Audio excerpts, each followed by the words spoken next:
سلام. امروز برای مشاهده کاربرد محصول پیو ویندشیلد فست کیو راک فیکس و پرایمر راک فیکس در پروژه تعویض شیشه خودروی غفوری هستیم. همراه ما باشید.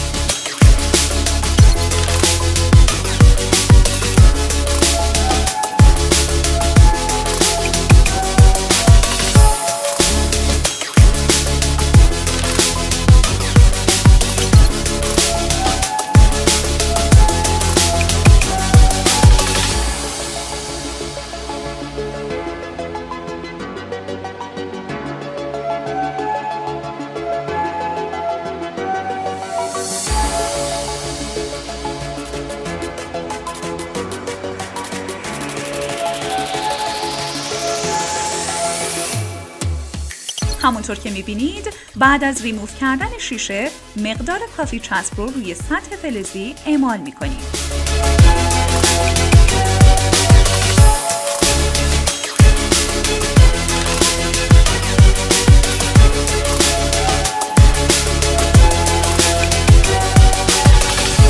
شیشه رو روی اون میچسبونیم و با چسب نواری مهارش میکنیم.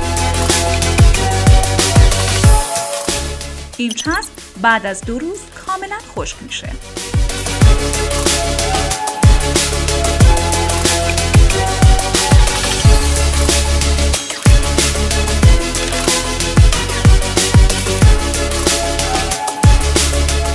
برای چسبوندن شیشه اتوبوس ابتدا به سطح شیشه و به سطح بدنه پرایمر اعمال میکنیم.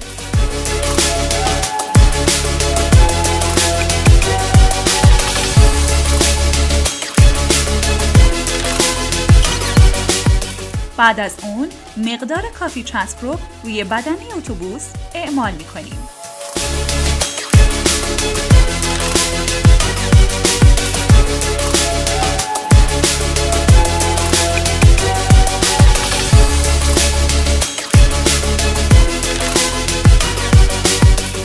شیشه رو سر جای خودش فیکس می‌کنیم. و در نهایت این شیشه رو هم به کمک پایه مهار می‌کنیم.